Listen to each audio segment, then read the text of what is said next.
حامدا ومصليا ومسلما أما بعد فأعوذ بالله من الشيطان الرجيم بسم الله الرحمن الرحيم والفجر وليال عشر صدق الله العظيم. الله رب العالمین د مسلمان د پاره بعضې وختونه داسې مقرر کړي دي مسلمان په هغه وختونو کې وړه نیکي وکړي نو په هغې زیات اجرونه او ثوابونه ورکړي. هغه وختونو کې ډېر برکات الله رب العالمین ایښودلی وي. هغه مبارکو وختونو کې چې بنده وړې وړې نیکۍ کوي په هغې باندې غټ غټ اجرونه او لوی لوی ثوابونه ورکوي. رب العالمین قرآن پاک کې سورة الفجر کې قسمونه کوي. والفجر زما د قسم وي په سبا باندې، ولیال عشر او زما د قسم وي په لسو شپو باندې. دې ځای کې تاسو ته دا خبره واضح شي نو ښه به وي چې الله رب العالمین قسمونه ولې کوي. قسم د دې د پاره خلق کوي. قسم صرف په دې غرض باندې خلق کوي چې خپل خبره رښتیا ثابت کی. نو الله رب العالمین چې کوم ارشاد او کم خبره فرمای هغې کې د مسلمان شک نشتا. نو الله رب العالمین ټول خبرې رښتیا دي، حق او رښتیا دي. نو په دې کې الله رب العالمین ته د قسم د کولو ضرورت سره پاره پیښ شي. نو دا عنوان او دا د الله رب العالمین طریقه ده چې کم شی مبارک وي، کم شی افضل وي، یا د کم سیز برکات ثابتول غواړي نو په هغه شی باندې رب العالمین قسم وکي. مثلا حضور علیه السلام دا ډیر زیات بهترین شخصیت ته. د حضور علیه السلام مبارک زندگی دا ډیر قیمتي وا. نو الله رب العالمین په هغې باندې قسم کوي لعمرک، زما د ستا په ژوند او په زندګۍ باندې قسم وي. مکه معظمه دا د امن خار دی، په دې باندې الله رب العالمین قسم کوي لا اقسم بهذا البلد، زما د قسم وي په دې خار باندې. داسې ډیر سیزونه دي چې په هغې باندې الله رب العالمین قسم کوي. نو د قسم نه مراد دا نه چې خپل دعوا رښتیا ثابت کی، بلکې د الله رب العالمین د قسم مقصد دی چې کم سیز باندې قسم وشي د هغه شي برکت ښکاره کولې مقصود وي. په وختونو باندې هم الله رب العالمین قسمونه کړي دي. لکه د مازیګر په وخت باندې هم الله رب العالمین قسم کوي والعصر، زما د قسم وي په وخت د مازیګر باندې. د سحر په وخت باندې هم الله رب العالمین قسم کړی دی والفجر، زما د قسم وي په سبا باندې. نو د دې ټولو سیزونو برکت او شرافت ښکاره کولو دپاره رب العالمین په دې سیزونو باندې قسم خوري. او کومو سیزونو باندې چې رب العالمین قسم اخري یقینا چې دغه سیزونه ډیر مبارک وي، دغه سیزونه ډیر افضل وي، دغه سیزونه ډیر بابرکت او بختور وي. که الله رب العالمین په وخت د سبا باندې قسم کړی دی والفجر، زما د قسم وي په سبا باندې، نو په سبا وخت کې هم ډیر برکات دي. لکه حدیث مبارک کې راغلی دی د سحر او د مازیګر باندې الله رب العالمین قسم کړی دی والفجر او والعصر، زما د قسمی په سحر او په مازیګر باندې. نو د دې باره کې حضور نبی کریم صلی الله علیه وسلم فرمایلی دي الله رب العالمین چې څوک د سحر د مانځه نه وروستو یعنی په سبا کې یاد کی او د مازیګر د مانځه نه وروستو یعنی مازیګر کې یاد کی په باقی وختونو کې به د دغه بنده دپاره الله کافی او کارساز وګرځي. ته الله د سبا په وخت کې یاد کا او د مازیګر په وخت کې یاد کا، باقی ټولو وختونو کې د هرې مسلې نه بیا بې فکره اوسېږه. رب العالمین به ستا کافي او کارساز وي، ستا ټولې مسلې به حل کوي. بعضې روایاتو کې راغلی دی د سحر په وخت باندې الله رب العالمین قسم ولې کوي، وایي د سحر په وخت کې د انسانانو د رزق ویش او تقسیم کیږي، په دې کې برکات او رحمتونه نازلیږي. په دې وجه باندې الله رب العالمین په سحر باندې قسم خوړلی دی. د سپرلی په موسم کې سحر څنګه وي، یو بنده د ونې لاندې ناست وي، نور لا راختلی نه دی، خو د نور د راختو هسې رڼا ښکاري او نور لا راختلی نه وي او د دغې ونو نه په دې بنده باندې د ونو بور راورېږي، نو دغه شان به په جنت کې ماحول وي. ټول عمر به د جنت موسم دغه د سبا په وخت کې چې څنګه وختونه موسمیات وي دغه شان موسم به په جنت کې وي.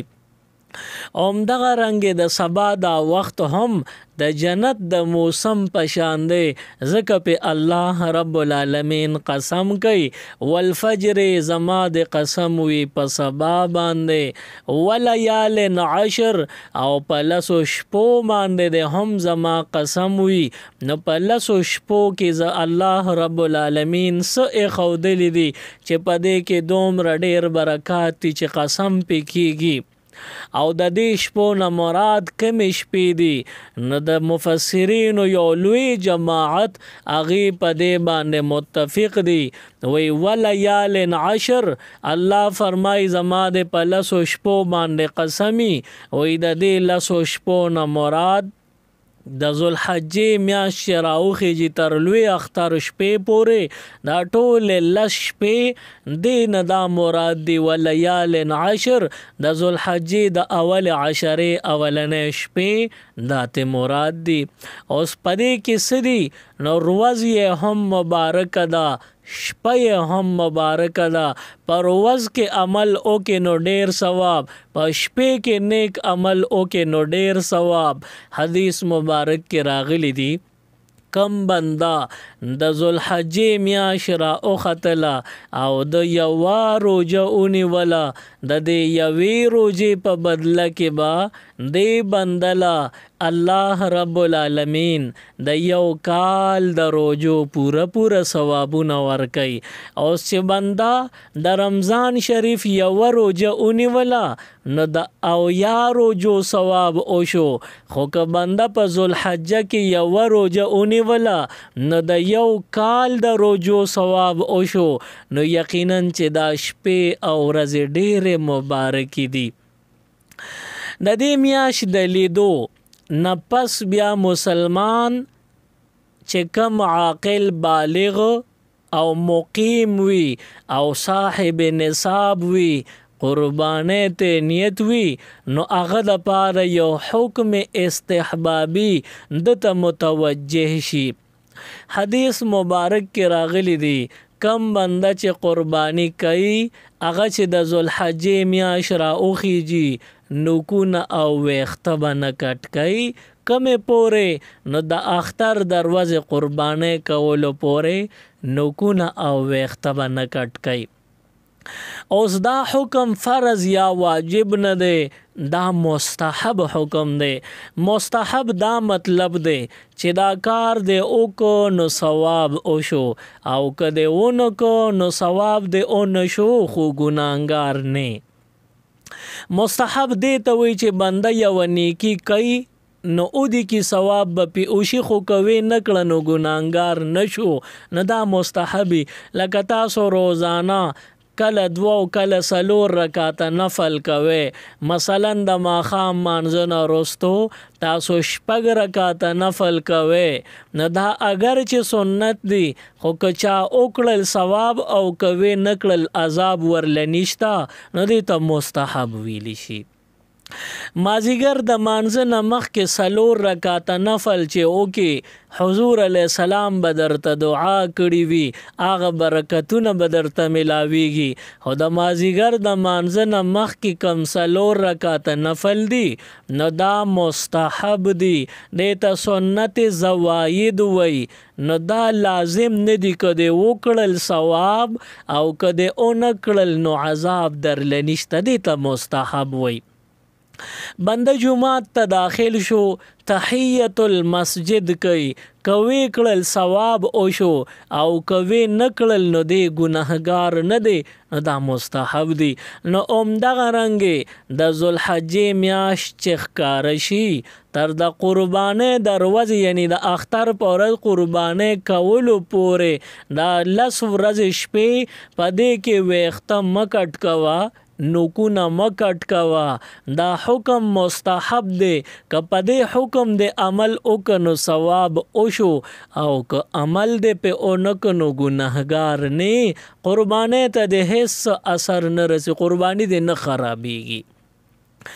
دې دا تعریف ما تاسو وړاندې ولې وکړو تعارف او پیژنګلو په دې وجه ما وکړله چې ډیر خلک داسې وي چې هغوی باندې نوکونه او ویښته کټ کول لازم وي، خو هغوی وي نه چې زه قرباني کوم نو زه به اوس نوکونه او ویښته نه کټ کوم، دا ګناه ده. نو د هغوی دغه غلط فهمۍ د ختمولو دپاره ما د مستحب تعارف تاسو سره وکړو چې مستحب عمل دی، که د وکړه ثواب دی او شو، که د اونکه نو بیا ګناهګار پې دا نه چې قربانی دی نکیږي، بیا دیم قربانی کیږي که دی وکړله.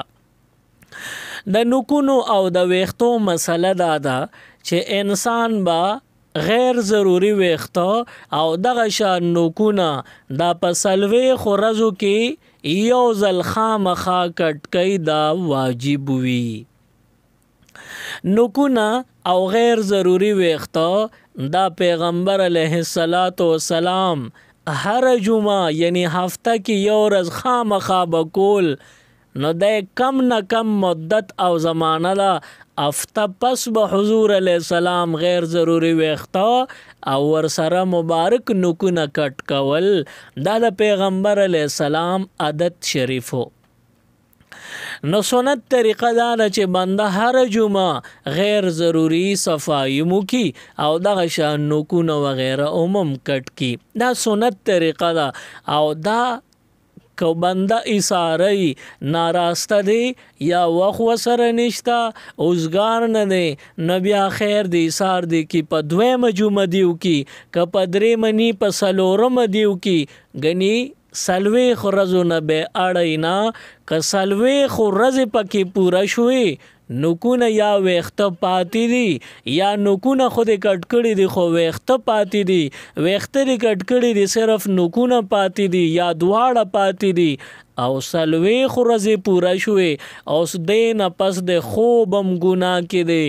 ویښه دیم ګناه کې ده، عبادت دیم په ګناه کې دی، دا مکروه تحریمی او د ګناه شپې ورځې تیرې. غیر ضروری ویښته او نوکونه هر جمعه سنت طریقه ده چې صفایو شي کټ شي او کني ایثار شو نو 4 ورځو کې یو ځل خامخا دا صفائی کول واجب او لازم وي، دا صفائی پکار ده. بیا د قربانۍ شپې ورځې چې راشي د ذوالحجې میاشت راښکاره شي نو په دې کې بنده د نوکونه ویښته نه اخلي، نو دا خو 10 شپې ورځې دي، په 10 شپو ورځو کې خو ایسا نقصان هم نه کیږي او نه بنده ګناهګاریږي. د ذوالحجې د میاشتې راختونه یو ورځ وړاندې بنده دی پورا مکمل صفائی حاصله کی،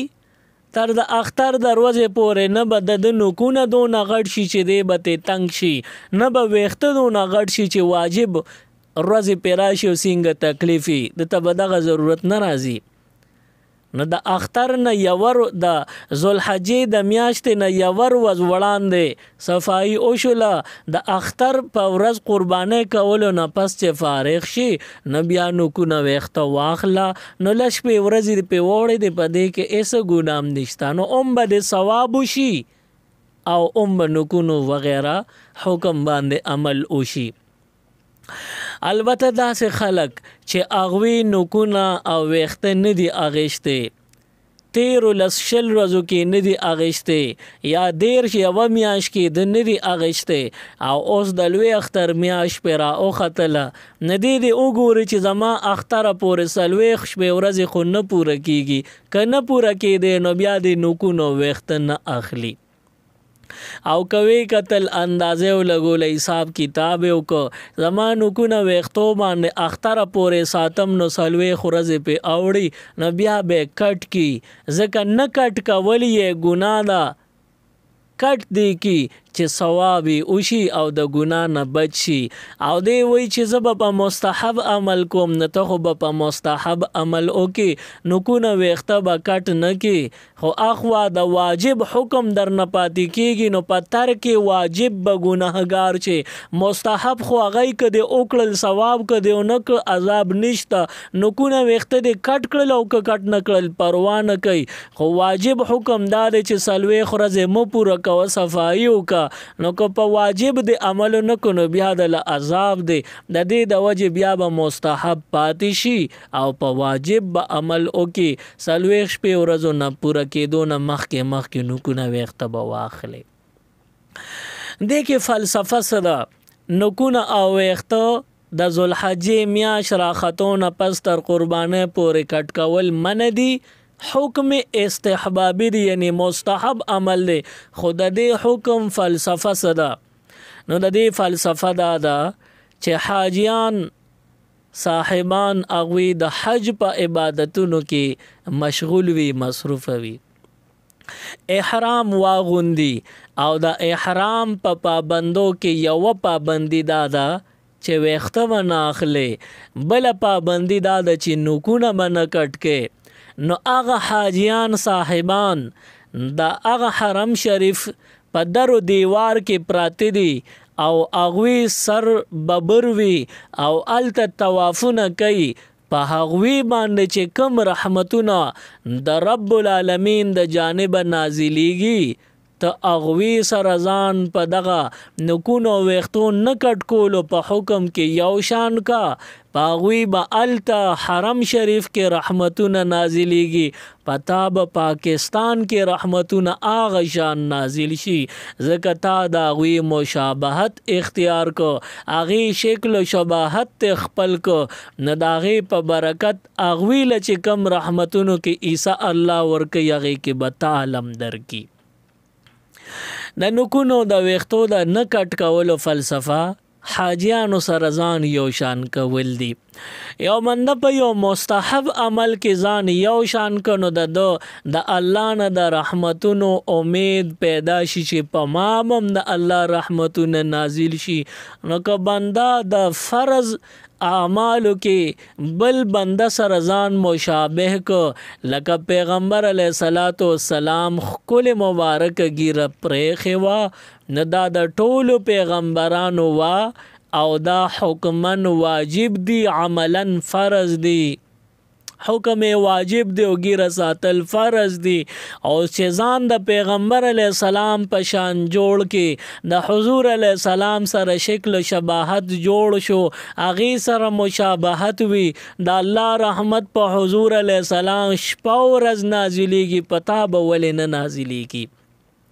د حضور علیه السلام ښکلې صحابه کرام دي هغوی ټولو ګیرې پرېښودلې وې او ښکلې ګیرې وې هغوی مخونه پې با رونقه او روښانه ښکارېدل نو زړه کې دا راوله چې ګیره فرض ده عملا ګیره ساتل فرض وي او زه د صحابو په شان پرېښودل غواړم چې ښکلې صحابه کرام پې ښکلې ښکارېدل چې زم دغه شان ښکاره شم په ښکلې صحابه کرامو باندې الله رحمتونه نازل کړي پتا به ولې نه نازلوي عرض دا چې څنګه بنده خو خلکو سره ځان یو شان کی نو دغه خو خلکو په صف کې به ولاړی الله پاک ته به مخ کیږي او که بنده خراب خلکو سره ځان یو شان کو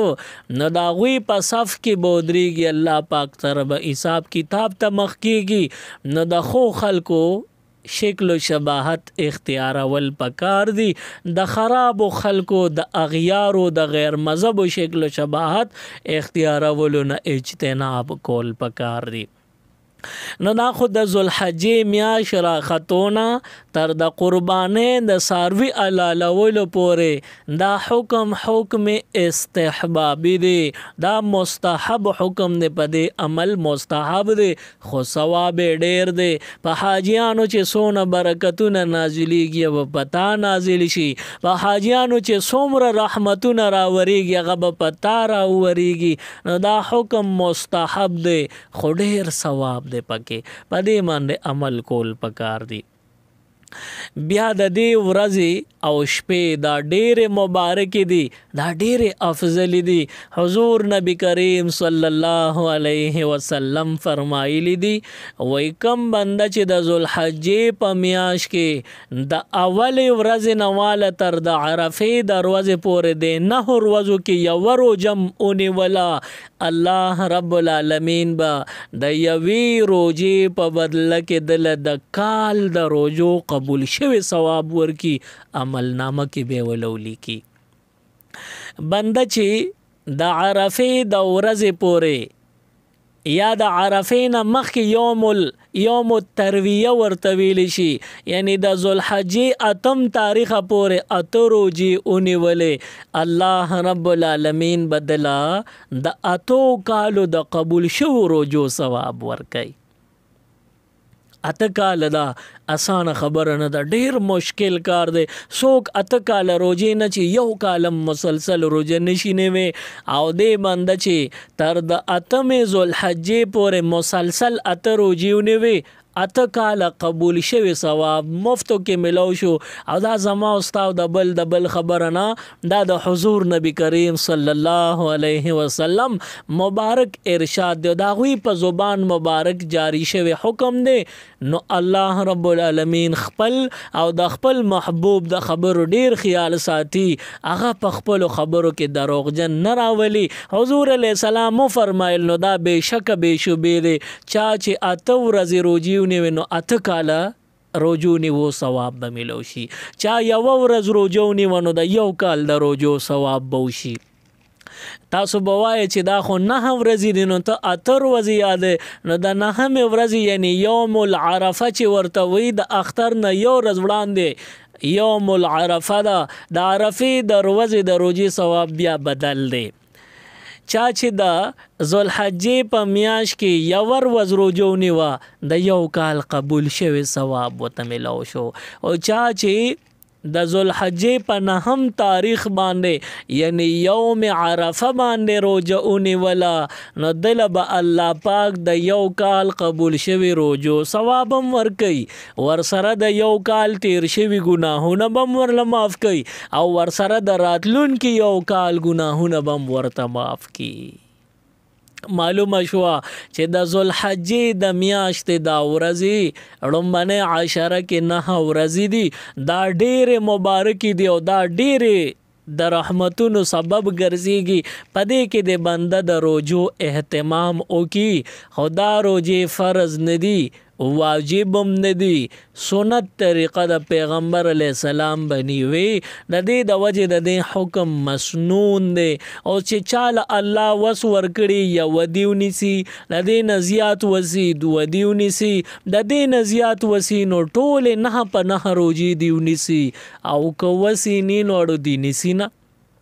حکم مسنونه دی که وسې وو نه یوه روژه د خامخا ونیسي که زیات وسي نو ټولې دې ونیسي ډېر ثواب دی او دې نه علاوه د دې ورځو شپو برکتونو کې د روژو ذکر خو اوشو خو د دې شپو تذکرم پکار ده نو پیغمبر علیه السلام فرمایلی دي د ذوالحجې په میاشت کې اولنې عشره کې هر یو شپه یعنی لس شپې دي په دې کې هر یو شپه کې چې بنده عبادت وکړو داسې شوه لکه چې دته لیلة القدر ملو شو په هغې کې عبادت وکړو څونه ثواب دی هغه ورته ملو شو. لیلة القدر څومره په خوارۍ او څونه په محنت باندې ګټلی شي. شب قدر د رمضان شریف په آخره عشره کې د پاره خلق اعتکاف ته کینی. نارینه جماعتونو کې زنانه په کورونو کې اعتکاف ته کینی او دوی بیا په اعتکاف کې ناتکې 15 شپې رونی. هغه 15 شپو کې 21 23 25 29 29 دا 15 شپې دی رونی کی پدې کې یو نه یو شپه دا شب قدر وي. کله کله داسې چې بندل ډیر خوب ورغلی شب قدر کې د ټول شپې ویخي تیرې کې 15 کې یو شپه خوب ورغلی او د پاتې شو بد قسمتین او مغه شپه شب قدر د کم کې چې دی او د پاتې شي نو هیڅ ملو نشو. خدا د ذوالحجې لس شپې دی پدې کې هر شپه کې د شب قدر د عبادت عمر ثواب درته ملاویږي. عرض میں دادے مقصد او مطلب میں دادے چې په رمضان شریف کې شب قدر به ګورې ځان لبه لټه او دا به بیا چاته ملو شي چاته به ملو نشي او دا د ذوالحجې لس واړه شپې دا خو معلومې دي دې پسې خوش پرونولم نه غواړي دې پسې کې تکې او ناتکې کتلم نه غواړي دې کې هر یو شپه دا د شب قدر د عبادت غوندې افضل ثواب دی. نه دا لشپې خو بالکل د عبادت نه کوتاهي پکې نه ده پکار عباداتو نه غفلت پکې نه ده پکار. حدیث مبارک کې راغلی دی د دواړو جهانو سردار حضور نبی کریم صلی الله علیه وسلم فرمایلی دی وی پدیش پو ورځو کې بنده نیک عمل کوي کاغه فرض دی که واجب دی که نفل دی که ارس دی ذکر فکر که تلاوت دی که هر څه وي په ټول کال کې چې کوم عبادتونه کیږي دا غینه مې وی زیات دا د ذوالحجې د اول عشره عبادتونه ډېر خوښ دي. پیغمبر علیه الصلاۃ والسلام د خپل خوخ اظهار کوي چې ما ته څه محبوب دی ما ته څه خوښ دی. نو حضور نبی کریم صلی الله علیه وسلم فرمایل وی ټول کال که بنده ډیر زیات اهتمام سره خپل عملونه کوي دا غینه مې ډیره خوخه دا ده چې بنده د ذوالحجې په دې اول عشره کې عبادتونه ډیر شوق او جذبې سره وکي. اوس دا عبادتونه فرض واجب سنت مستحب او نفل دا ټول عبادتونه دي. تلاوت کول عبادت ته ذکر الله الله کول عبادت ته لا اله الا الله ویل عبادت ته اللهم صل ویل عبادت ته درود شریف استغفار دا هر څه عبادت ته. دروازه وی که د شپې کثرت سره وایا او دروازه روجو که وس الله درکړي نو روجي اونیسا کوشش وکړه چې روجي یو یا زیاتی وی اونیسا چې ثوابونه درته ملو شي. نو الله رب العالمین به دې بیا ځان ته جوخ کی او د دې برکات بدر لدر کی. بیا په دې اول عشره کې ګور اول د مستحب حکم دی نمبر په نمبر داسې حکمونه په بر روان دي. اول حکم مستحب دی چې میاش دی اولیدا قربانې نیت ته دی وختو نکونه مکټ کو نو دا حکم مستحب دی. ورپسې میاش چې شروع شوه ړومبې تاریخ د نو روجو نیسه سنت ته تر د عرفې دروازې پورې نه هر ورځې د دې کې هر ورځ چې روجه نیسې نو دا سنت حکم لري د یو کال د روجو ثوابونه درته پې ملاویږي. د عرفې پاغي باندې د یو کال روجو ثواب ورسره تیر شوی یو کال ګناه معاف کیږي راتلونکي یو کال ګناه معاف کیږي. خو یاد ساته دی ګناه نه مراد ګناهونه صغیره دي لوی ګناهونه د پاره به توبې وستلو ضرورت وي. نو حکم د مستحب نه شروع دی ورورو په بر روان دی. نو روجې پکې نیول دا مسنون دی او بیا د عرفې په ورځ باندې د سحر د مانځه نه وروستو یو بل حکم تا او ما ته متوجه شي ته که قرباني کې او که نه کې خانې که غریبې تورې که سپینې نارینه که زنانه که مالدارې که غریبې که مقیم که مسافر په هر حالت کې چې یې تا ته حکم متوجه شو وای ته د عرفې په ورځ د سحر مانځه نه وروستو تکبیرونه شروع کا دا حکم واجب دی نارینه زنانه د دواړو دپاره دا حکم دی دا زنانه بم وای نارینه بم وای تکبیرونه به د عرفې د ورځې د سحر د مانځه نه وروستو شروع شي او دا به بیا څلور ورځ 15 ورځې جاری وي د عرفې په ورځ بیا د اختر لومبۍ د اختر دویمه د اختر دریمه او د اختر څلورمه ورځ مازدیګر مونځ پورې دا 15 ورځې دي او چې وشمېرې نو دا 30 مونځونه شو نو د دې 30 مونځونو نه پس تکبیرونه ویل نارینه زنانه غریب او مالدار سو قربانی کوي څوک نه کوي هر چا د پاره او که مقیم دی که مسافر دی د ټولو د پاره دا حکم واجب دی تکبیرونه به وایي تکبیرونه څنګه دي الله اکبر الله اکبر لا اله الا الله والله اکبر الله اکبر ولله الحمد دا به نارینم وی دا به زنانم وی دا به مسافرم وی دا به مقیمم وی دا به غریبم وی دا به مالدارم وی سو قربانی که یا بهم وی سو قربانی نه که یا بهم وی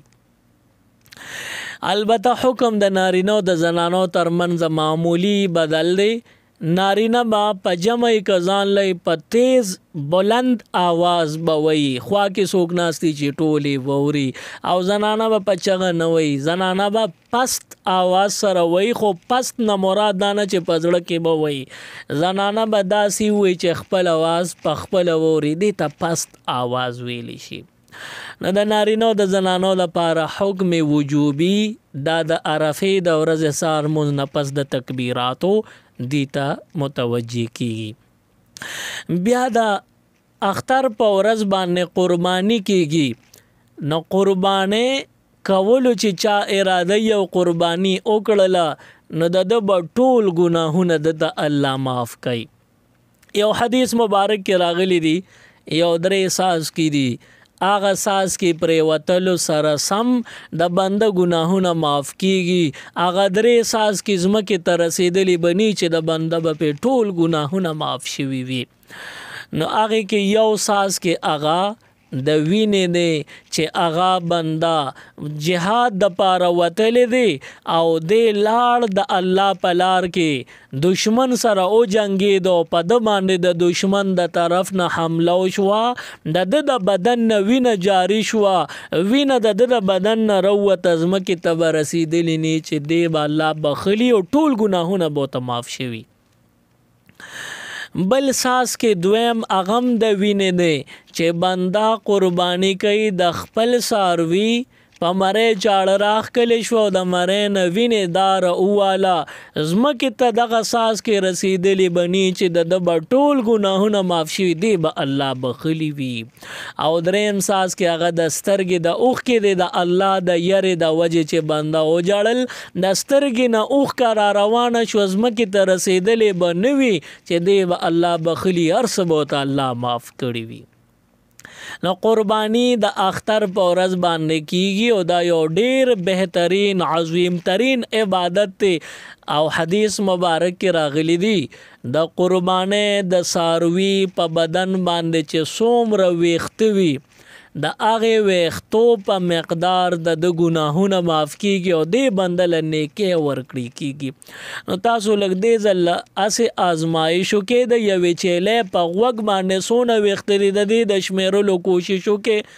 روزې به ډېرې تېرې شي خو د چیلې په غوږ باندې ویښته به ونه شمېرئ نو د ټولې چیلې په بدن به څونه ویښتې د هغې ټولو ویښتو په مقدار ګناهونه راته بخلي کېږي او د ټولو ویښتو د تعداد په مقدار باندې درته نیکۍ او اجرونه ثوابونه درکړي کېږي نو قرباني یو افضل ترین او عظیم ترین عبادت دی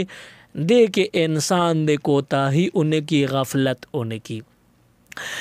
البته داسې خلک چې هغه د الله پاک د طرف نه معاف دي چې هغوی د قرباني نه کوي هغې ته اجازت دی نو هغه یو څو قسمه خلک دی، یو خو هغه چې دی ډیر غریب دی، صاحب نصاب نه دی، نه دا بنده دی دته قرباني معاف ته دی د قرباني نه کوي، کوي کړه د وسې کی ودی کی ثواب شته خو دی معاف دی، دا صاحب نصاب نه دی، دی معاف ته دی د قرباني نه کوي. یو بل قسم دا چې یو ماشوم دی ډیر مالدار دی، د پلار نه وته مال پاتې شو او ډیر مال او جیداد پاتې شو، خو ماشوم نابالغ دی، ماشومه نابالغه ده، نو دا د پلار او د مور نه وراثت وته پاتې شوی مالدار پی دی، خدا د الله پاک د طرف نه معاف دي، دوی د قرباني نه کوي، په ماشوم نابالغ باندې قرباني نشتا. او دریم قسم هغه بندا چې مسافر دی، نو په مسافر باندې هم قرباني نشتا، مسافر د قرباني نه کوي، کدی مالدار هم دی قرباني وکړه ثواب او شو خو واجب په نه دا، مسافر شرعیه پاغه باندې قربانی نشتا، دی معاف ته دی الله معاف کړي دی د قربانی نه کوي. البته که مسافر راغی کلی ته راورسید د اختر په دغه درې ورځو کې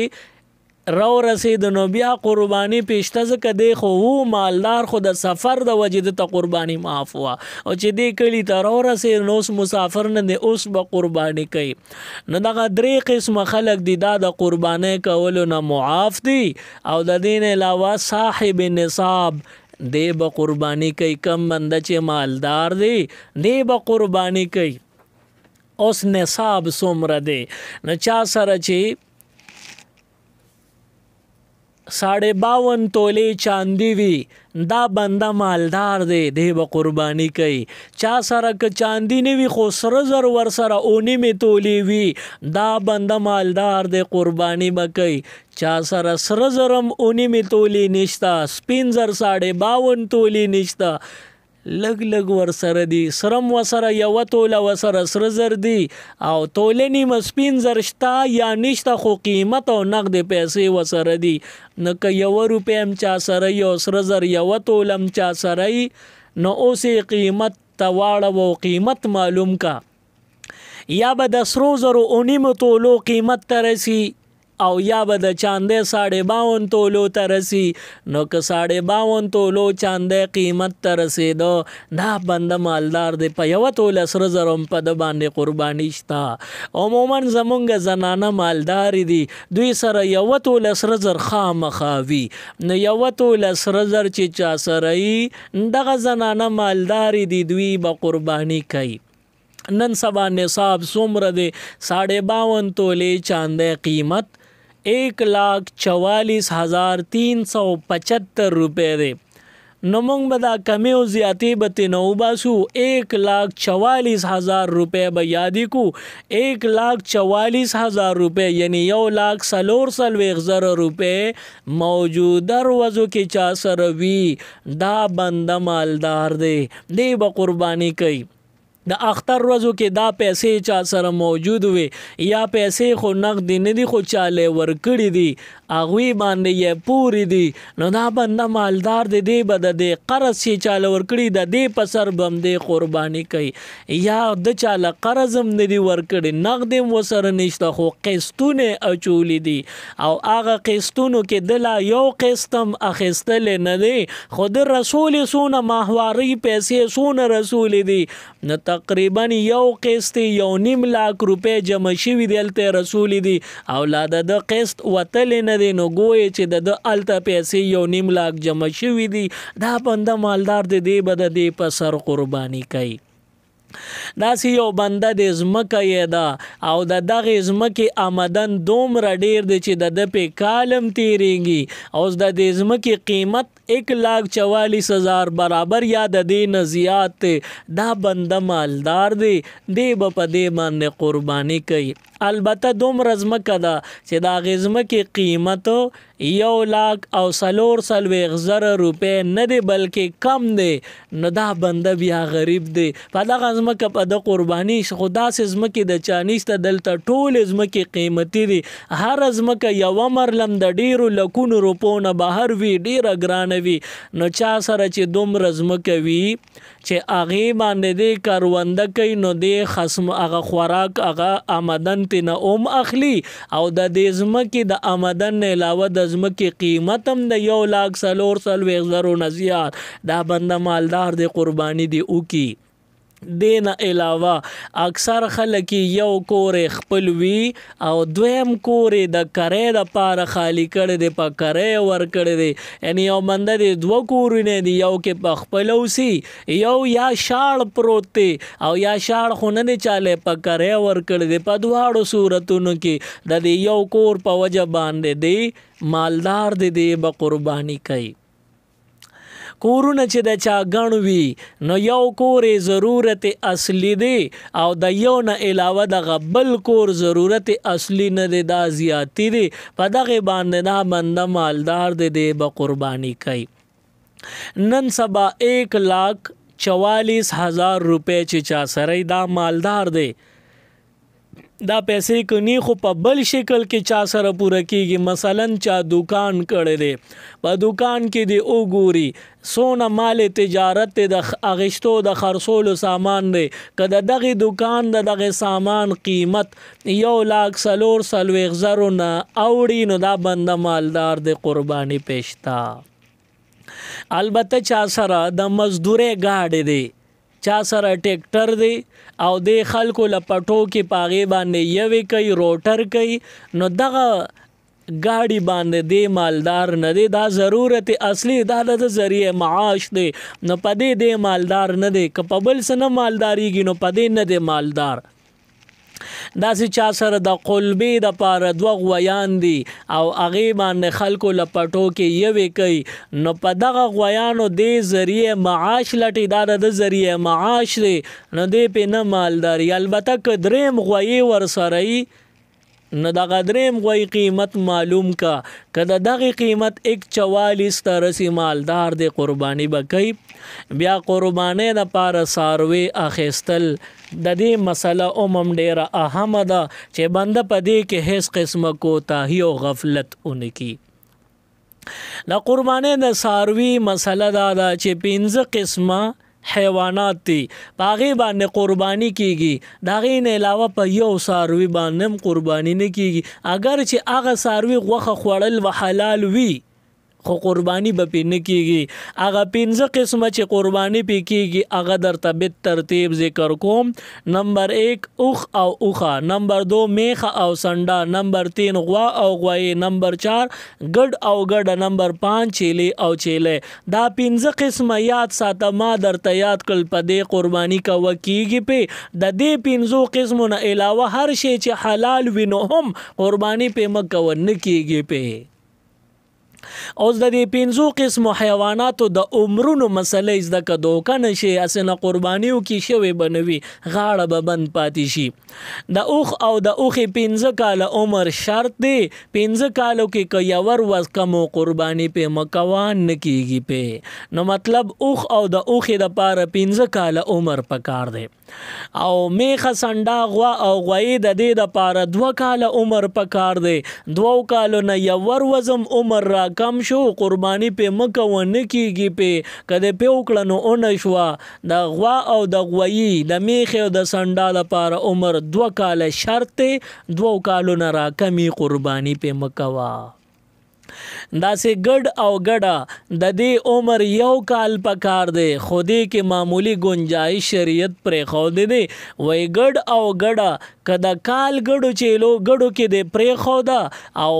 عمر کم نه خود کال ګړو سره پرې دی پته پکې نه لګي نو بیا دا سورب دی په دې باندې قربانیو کیږي په. او د کال نه راکمي نو اخیری عمر سونه دی وای شپږو میاشتو نه کم از کم چې زیات وي اسنه چې د شپږو میاشتو نه راکم مثلا د 5 میاشتو او د کال ګړو کې پرې دی پته پکې نه لګي دونه سورب دی نو بیا په قربانی نه کیږي. کم سے کم عمر 6 میاشتې پکار دی خو چې د کال ګړو کې پته نه لګي نو قربانی کوه کیږي په.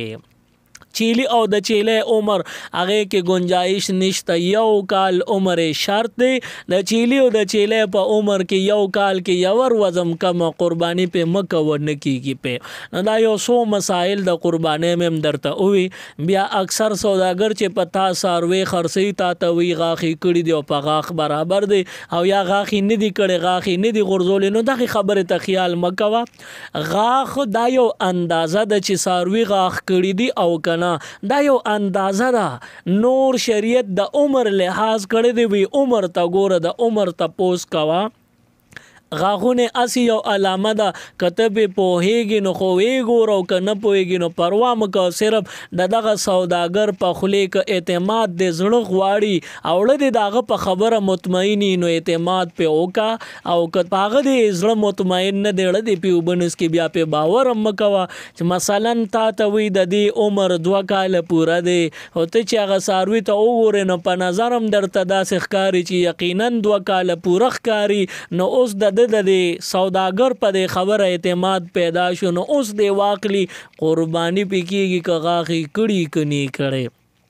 او مثلا کتا ته دا سوداګر وی چې 2 کال پوره دی خو استاد لړ په مطمئن نه دي ځکه خوړو کې خوارینګړي بچي ښکاری او ته به چې دا نی نو د یو نیم کال له خدا سوداګر دروغ وی. نو بیا که د 2 کال پوره نو هم په قرباني مکه وځکه چې استاد لړ په مطمئن نه دي. نو دا خبره د سوداګرو او د سوق چې اغشتون کې داغي ترمنځ د اطمینان قلب دی چې زړه په مطمئن شو وادي خلی کړي مطمئن نه دی اخلي. نور ساروي ډیر دی غدي واخلي. د قربانه د ساروي خدمت کول دا اوم ثواب دی. د قربانه ساروي سره مینه کول دا اوم ثواب دی. قربانه ساروي خیال ساتل دا اوم ثواب دی. الله رب العالمین د شپې ورځې په خیر په خوشالو تیری کی. سبحان ربک رب العزت عما یصفون وسلام علی المرسلین والحمد لله رب العالمین. اللهم ربنا آتنا فی الدنيا حسنه وفي الاخره حسنه وقنا عذاب النار وادخلنا الجنه مع الابرار یا عزیز یا غفار برحمتک یا ارحم الراحمین. مزید اسلامک ویڈیوز دیکھنے کے لیے ہمارے YouTube چینل دین اور دنیا کو ضرور سبسکرائب کریں اور بیل آئیکن ضرور پریس کریں تاکہ ہماری ہر ایک ویڈیو کی نوٹیفیکیشن آپ کو مل سکے.